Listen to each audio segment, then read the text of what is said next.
Hello students, welcome to global online. This is Ankita Sood. So communication unit की preparation के लिए most important ये होता है कि आप प्रीवियस ईयर क्वेश्चंस और एक्सपेक्टेड क्वेश्चंस के साथ अपनी तैयारी करें।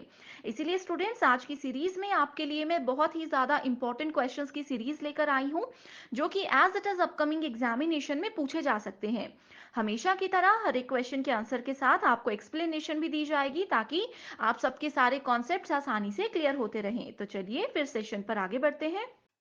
स्टूडेंट्स, पेपर वन में आप सबको हेल्प करने के लिए एक कंप्लीट कोर्स में लेकर आई हूँ, जिसमें अगले 30 दिन के अंदर आपको रोज 2 से 3 लाइव लेक्चर्स के साथ पेपर से पहले 100% सिलेबस तो कवर करवाया ही जाएगा। साथ ही आपकी रिवीजन के लिए full syllabus MCQs and PYQs भी दिए जाएंगे, जिसमें कि आपको कुछ ऐसे ट्रिक्स बताऊंगी जिससे इजीली करेक्ट आंसर को पेपर में आइडेंटिफाई किया जा सकता है।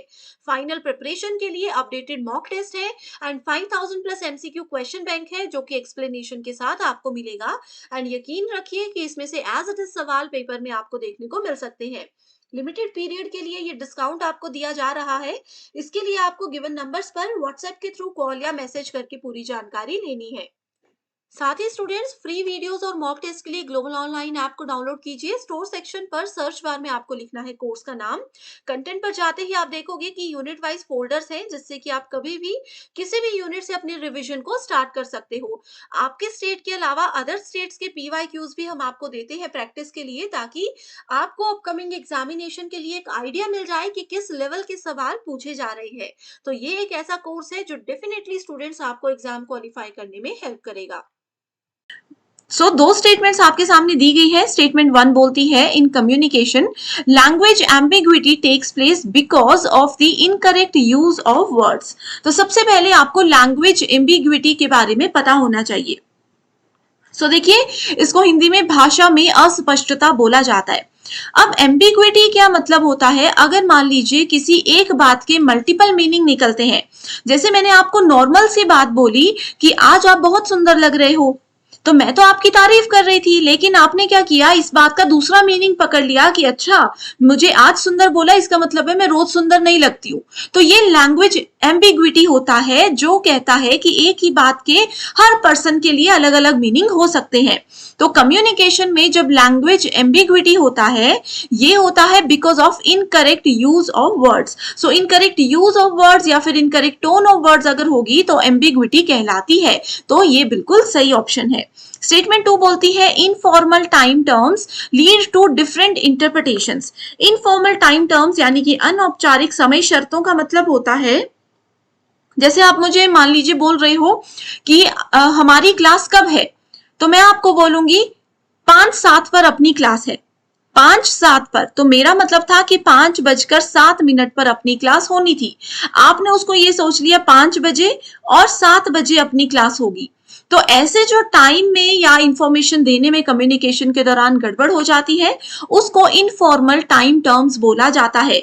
ये डिफरेंट इंटरप्रिटेशन को जन्म देती है, मतलब कि अलग अलग व्याख्या हर बात की इसमें से निकल सकती है। तो ये स्टेटमेंट भी है बिल्कुल सही।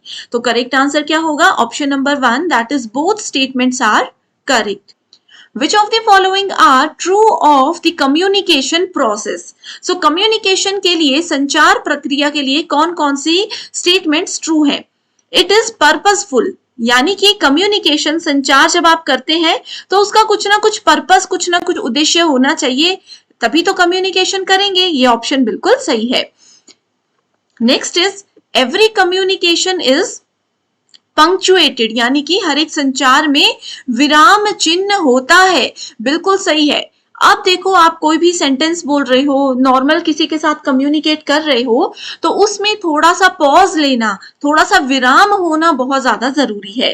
ठीक है। तीसरा ऑप्शन है, इट इन्वॉल्व्स चॉइसेस। आपके पास कम्युनिकेशन करने के मल्टीपल विकल्प होते हैं, हर बार नहीं होते, लेकिन बहुत बार होते हैं कि आप बात करना चाहते हो या नहीं, आप अपनी इंफॉर्मेशन शेयर करना चाहते हो या नहीं, कौन सा मीडियम आप यूज करोगे कम्युनिकेशन के लिए। तो ये सब चॉइसेस के अंदर इस क्वेश्चन में कंसिडर किया गया है। चौथा ऑप्शन है, वैसे तो देखिए यहाँ पर 3 ही ऑप्शंस में से सही आंसर हमें मिल चुका है, ऑप्शन नंबर 1, बट फिर भी देख लेते हैं। Sent messages can be uncommunicated, एक बार जो मैसेज भेज दिया उसको हम क्या कर सकते हैं, वापस ले सकते हैं। अब देखो आप बोलोगे कि मैम चैट में तो ऐसा होता है, एक बार मैसेज भेज दिया उसको हम डिलीट कर सकते हैं, लेकिन एक बार जो आपने किसी को बात बोल दी कि आप उसको वापस खींच सकते हो फेस टू फेस या जो भी है, नहीं खींच सकते। तो यहाँ पर मैसेजेस का मतलब ऑनलाइन मैसेजेस नहीं है मेंशन किया हुआ, इसका मतलब है कि हम normal face to face conversation को भी इसमें कंसिडर करेंगे, तो ये ऑप्शन गलत है। Communication does not have the power dimension, communication के पास पावर डायमेंशंस होते हैं, जिस वजह से ये स्टेटमेंट भी गलत है। तो सही ऑप्शन है option number 1, that is A, B and C are the correct options. In a classroom context, when innumerable meaningful messages emanate from a finite number of linguistic signals is called what? आसान question है, simple भाषा में पहले समझते हैं, लेकिन students उस पे जाने से पहले देखिए, अगर आपको ये सेशंस पसंद आ रहे हैं और आप चाहते हो कि मैं कंटिन्यू करूं तो मुझे एक बार कमेंट करके जरूर बता दीजिए। अभी जो भी यूनिट नेक्स्ट आप चाहते हो, आपकी जो भी यूनिट अभी तक मिस हो चुकी है, जिसके प्रीवियस ईयर क्वेश्चंस आपने अभी तक नहीं पढ़े हैं, वो यूनिट मैं आपके लिए लेकर आऊंगी, बस मुझे कॉमेंट करके उसका नाम बता दीजिए। In a classroom context when innumerable meaning का मतलब होता है कुछ संकेत, जैसे कि हिंदी में इसको बहुत सिंपल लैंग्वेज में लिखा है भाषाई संकेत। ठीक है, कक्षा में जब भी कम्युनिकेशन होता है तब भाषाई संकेतों की एक सीमित संख्या से, एक लिमिटेड नंबर से, एक फाइनाइट नंबर से असंख्य सार्थक संदेश निकलते हैं, बहुत सारे मीनिंग्स निकलते हैं। तो उसको क्या बोला जाता है? उसको बोला जाता है सिमेंटिक्स, कॉग्निशन, प्रोडक्टिविटी या फिर इंफॉर्मेशन प्रोसेसिंग। तो इसका सही आंसर है प्रोडक्टिविटी। बहुत आसान क्वेश्चन है, बहुत बार पूछा गया है। The advantages of diagonal communication are, so diagonal communication क्या होती है? मान लीजिए आपके कॉलेज में 2 डिपार्टमेंट है, आर्ट्स और साइंस। ठीक है, एक तरफ आर्ट्स डिपार्टमेंट के एचआर हैं, दूसरी तरफ साइंस डिपार्टमेंट के एचआर हैं। यहाँ पर आर्ट्स डिपार्टमेंट के एम्प्लॉय से अगर साइंस डिपार्टमेंट के एचआर और आर्ट्स डिपार्टमेंट के एचआर से साइंस डिपार्टमेंट के एम्प्लॉय कम्युनिकेट कर रहे हैं तो उसको डायगोनल कम्युनिकेशन बोला जाता है। 2 डिफरेंट डोमेन्स के पर्सन अगर कम्युनिकेट करते हैं, that is called diagonal communication. So ये रेजिस्टेंस होता है? नहीं होता। हम लोगों को करेक्ट ऑप्शन ढूंढना है। साइड ट्रैकिंग बिल्कुल सही है, डायगोनल कम्युनिकेशन हमेशा साइड ट्रैकिंग को फॉलो करता है। अनोमी इसमें होता है या नहीं? तो अनोमी भी, एनोमी या अनोमी इसको कुछ भी बोल सकते हैं, ये भी इसमें नहीं होता है। तो ये वाला ऑप्शन भी क्या है? गलत है। अगला है मोरल बूस्टिंग, सो किसी का मनोबल बढ़ाना। सो मनोबल बढ़ाने के लिए डायगोनल कम्युनिकेशन बहुत ही ज्यादा इफेक्टिव माना जाता है।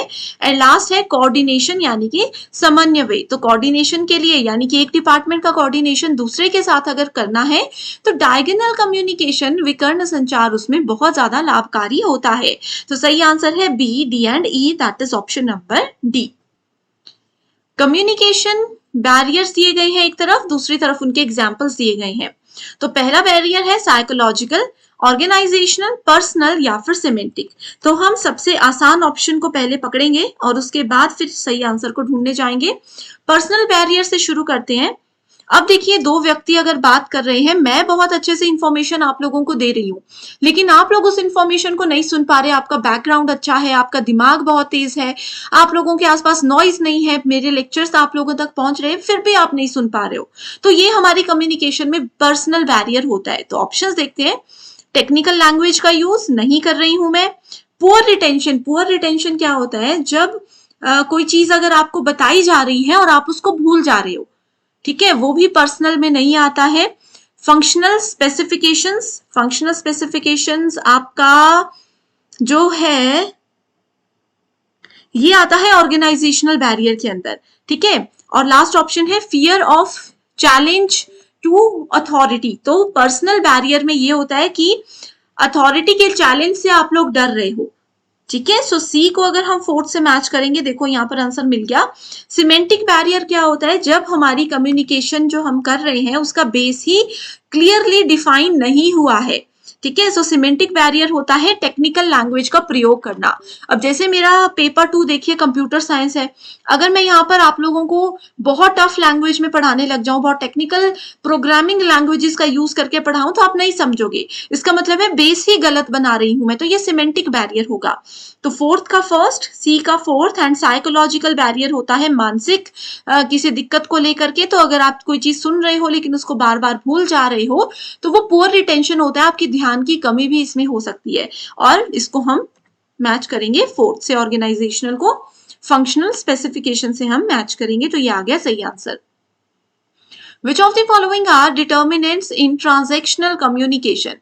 So transactional यानी कि लेन देन संबंधी संचार।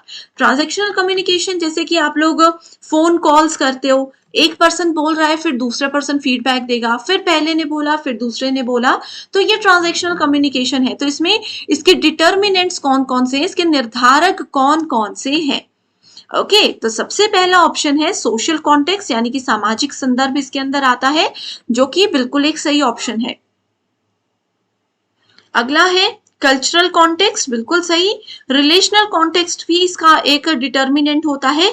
लीगल कॉन्टेक्स्ट इसके अंदर नहीं आएगा और डिलेड कॉन्टेक्स्ट भी नहीं आएगा। तो सही आंसर है option number 1, that is A, B and C only.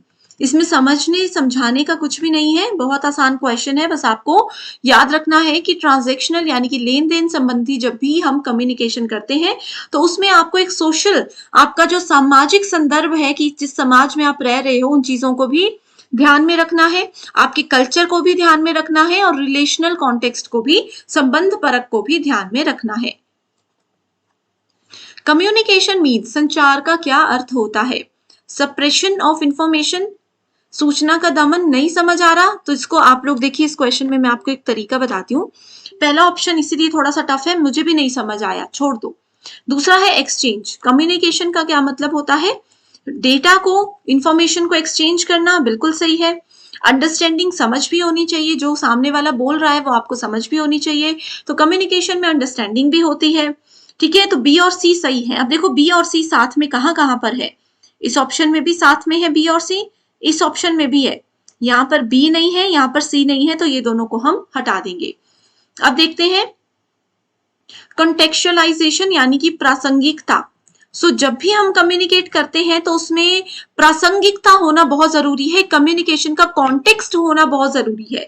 मतलब कि इसको सिंपल भाषा में हम बोल सकते हैं कि एक मुद्दा होना जरूरी है कि क्या हम बात कर रहे हैं, किस संदर्भ में हम बात कर रहे हैं, ये कॉन्टेक्चुअलाइजेशन के अंदर आता है। तो B, C and D, that is option number B तक हम पहुंच गए। अब देखो ए का मीनिंग नहीं पता था, बट फिर भी हमने आंसर ढूंढ लिया। तो एलिमिनेशन मेथड इसको बोलते हैं। ऐसे क्वेश्चंस में आपको हमेशा ये वाला मेथड काम करता है। ठीक है, next question, which of the following is considered unethical communication. चलिए एक होमवर्क दे रही हूं। होमवर्क क्या है कि बताइए मुझे अनएथिकल का क्या मतलब होता है कम्युनिकेशन के अंदर। ऑलरेडी इस पे सेपरेट लेक्चर में लेकर आई हूं, छोटा सा मीनिंग बता दो इसका, एग्जाम में आएगा तो आपको काफी ज्यादा हेल्प हो जाएगी। So which of the following is considered unethical communication. अनैतिक संचार के एक एग्जाम्पल आपने देने हैं। Use of alternative source of information. अगर एक तरीके से इंफॉर्मेशन शेयर नहीं हो पा रही है तो उसका कोई और इंफॉर्मेशन का सोर्स तरीका यूज कर लेना गलत है, ये एथिकल होता है। अब जैसे कैसे, मान लीजिए कम्युनिकेशन का एक एग्जाम्पल लेते हैं कि मैं आपके साथ लाइव क्लास में थी। अब लाइव क्लास में बीच में मेरा इंटरनेट प्रॉब्लम आ गया, नेटवर्क का प्रॉब्लम आ गया, तो मैंने क्या किया, इंफॉर्मेशन देने का एक ऑल्टरनेट सोर्स निकाल दिया कि मैंने बोला अब लाइव तो नहीं चल रहा, मैं ऐसे करती हूँ यही क्लास को आपको रिकॉर्डेड फॉर्म में दे देती हूँ। ठीक है, तो ये क्या हो गया, कम्युनिकेशन का एथिक हो गया कि अगर एक तरीका काम नहीं कर रहा कम्युनिकेशन का, इंफॉर्मेशन देने का, तो दूसरा यूज कर लो। बट यहाँ पर अनएथिकल बोला है इसलिए ये गलत हो जाएगा। Not revealing the source of information, ये भी एथिकल है। आप किस तरीके से मैसेज भेज रहे हो ये सबको बताना जरूरी नहीं होता, खास करके ऑफलाइन में। प्रोपेगेंडा यानी कि प्रचार, और non commercial publicity. Non commercial publicity भी एथिकल है, सो अनएथिकल है प्रोपेगेंडा, प्रचार करना। ठीक है, तो सही आंसर क्या आ गया, ऑप्शन नंबर 3।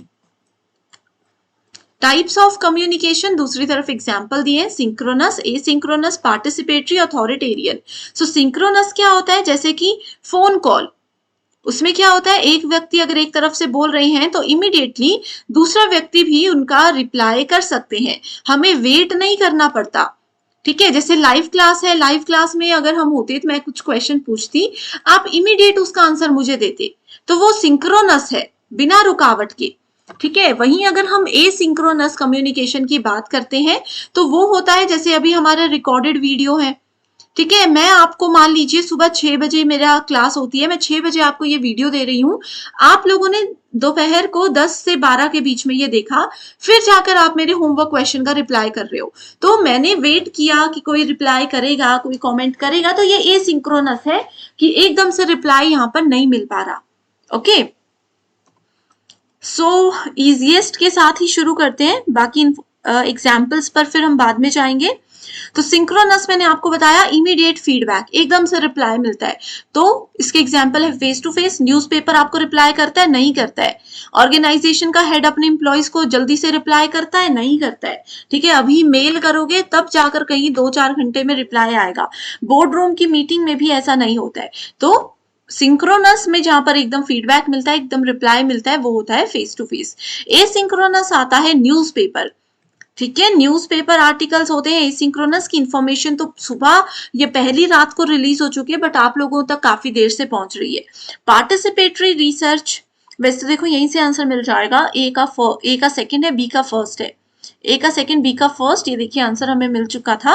पार्टिसिपेटरी होती है बोर्ड रूम मीटिंग, यानी कि जो एक मीटिंग है, नॉर्मल मीटिंग की बात की जा रही है, उसमें हर एक एम्प्लॉय को पार्टिसिपेट करने का, हर एक एम्प्लॉय को बोलने का पूरा अधिकार है। अथॉरिटेरियन क्या होता है, अथॉरिटी है, अथॉरिटी दी जा रही है हेड ऑफ ऑर्गेनाइजेशन को to employees. Next is the general purpose of communication listed by Rubins et al in sequence are. So इनके हिसाब से कम्युनिकेशन का क्या सीक्वेंस होना चाहिए? इसका सीक्वेंस होना चाहिए, सबसे पहले टू लर्न, आपको सबसे पहले समझना है, सबसे पहले सीखना है, उसके बाद जो सीखा है उसको रिलेट करना रियल लाइफ की कम्युनिकेशन प्रोसेस के साथ, फिर टू हेल्प, उसकी मदद करनी, उसी के जरिए किसी और की मदद करनी, टू इन्फ्लुएंस, उनको प्रभावित करना, और टू प्ले। तो ये है इसका सही sequence, that is option number D. Important question नहीं है बट नोट कर सकते हो। स्टूडेंट्स, पेपर 2 के फाइनल रिवीजन के लिए एक स्टडी मटेरियल हम लेकर आए हैं, जिसमें आपको फुल सिलेबस पीडीएफ नोट्स के साथ हम most expected MCQs and PYQs भी प्रोवाइड करवाते हैं। जो भी सब्जेक्ट्स अवेलेबल है आप यहाँ पर देख सकते हो। ये स्टडी मटेरियल ना सिर्फ आपको आपका जेके सेट एग्जामिनेशन, बल्कि इसके अलावा इंटरव्यू में भी बहुत ज्यादा हेल्प कर सकता है। इन व्हाट्सएप नंबर्स पर आप इजिली कॉल या मैसेज करके इसकी पूरी जानकारी ले लीजिए। इसी के साथ सेशन को एंड करते हैं। मैं उम्मीद करती हूँ सारे जितने भी कॉन्सेप्ट्स हमने देखे वो आपको समझ आए होंगे अच्छे से।